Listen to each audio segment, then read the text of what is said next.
I think the main thing, at least for us, was really to say, looking at the carbon footprint of real estate, we think this could be a key priority. So really focusing on the environmental impact, on the energy efficiency, and the decarbonization. So that's in our focus. The other elements of the ESG are also important, obviously, but for us, it's clearly the decarbonization.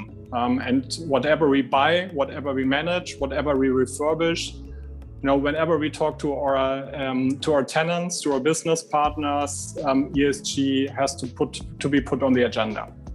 We are GRP, we are a logistic operator. So we also have, beyond being an investment manager, we're also developing real estate. So we had another dimension to take into account, which is how much we can contribute in reduction of carbon emissions through our construction phase. So in getting ready and prepared as an investment manager, we also looked at materialities, what we can do as a business to have an impactful measures for the benefits of all our stakeholders. And at GRP, our stakeholders are not only our investors, but also engaging with our customers, engaging with the local communities. But we also took a very strong view that we wanted to be an ethical business and also do the right thing for employees and for all our stakeholders. So that's another dimension that we accounted for when setting up the strategy. So very similar to what Raphael said, it was defining the materiality, defining what we can do, defining how we can do. I think one of the complexity in ESG, there's so many topics. You can dilute actually yourself in wanting to do too much, and then you don't have a real impact on anything you do.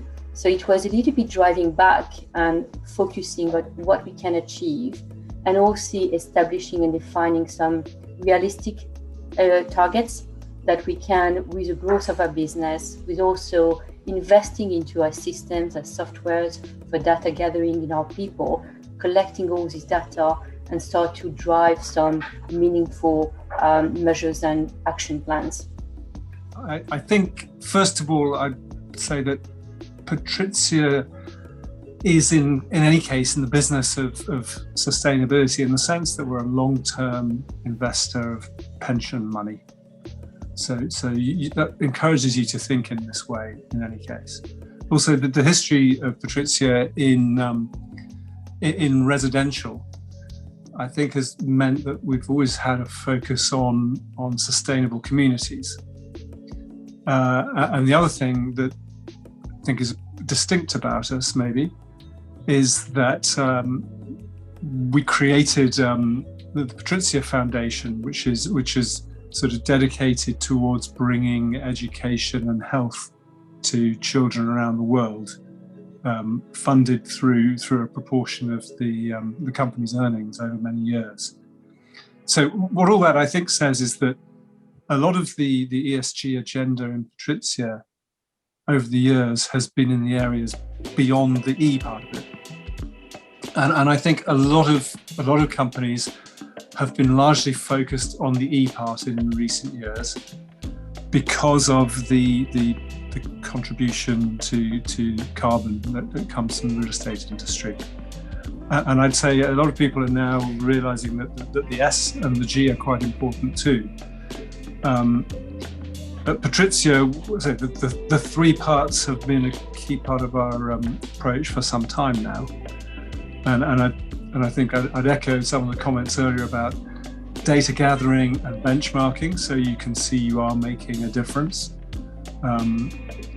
We're trying to use a lot more renewable energy at the moment, for example, to address that carbon point. And also we're a developer and we're trying to look at new techniques in how we construct to reduce the carbon impact. On the technology side, PATRIZIA invests a lot in technology anyway across the business, but we see that technology can be used in a very powerful way to help the ESG agenda.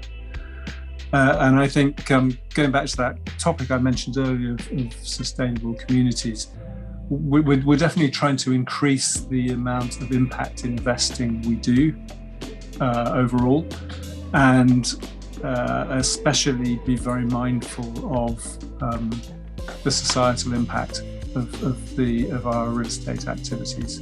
Yeah, thanks. Of course, we are thinking that ESG is just a small part of the, as we say, circular real estate, and we have to think about the cradle to cradle to have to think about the circular real estate, and jumping from the linear real estate we are living in the moment in to the circular real estate in the next years.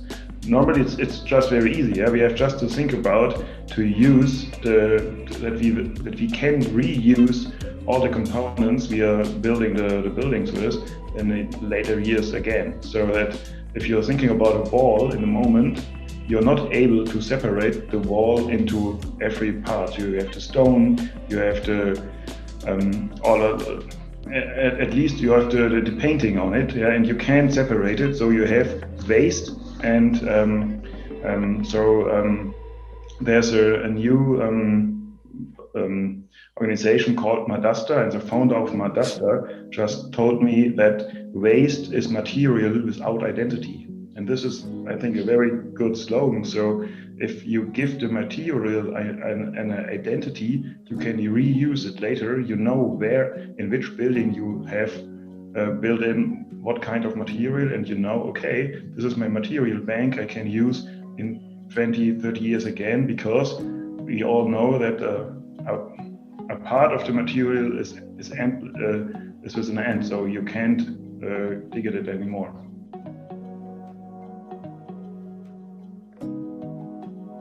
For the last 5 years, probably more or less, most of them were focusing on ESG, and in particular on the E in this context, but now coming much more popular the S and the G, in particular the S. And what we see from our advice to our clients is that it's quite difficult to set the criteria for the benchmarking, for the KPIs on the S and for the G. It's much easier to do it for the E, because there you can measure something a little bit more, let's say, in a way that is more easy to understand for the investors and for all the stakeholders. And that's not only true for the fund structuring and the criteria to set up there, but also for the financing part. When you look at, for example, to green bonds and sustainable loans, where we are also facing the same part.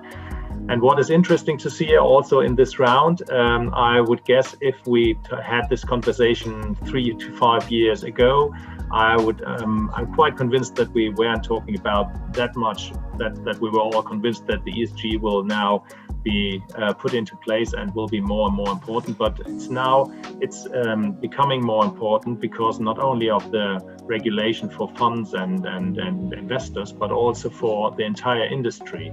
It's now that the regulation says that it's the investors have to make sure that they publish and disclose what they do with regard to ESG, and that makes that they also force all the entire real estate industry in their developments, in their investments, in the facility management, all the management processes to comply with ESG, and that's also something we already strived on, is on the data that has to be provided to be able to disclose on that.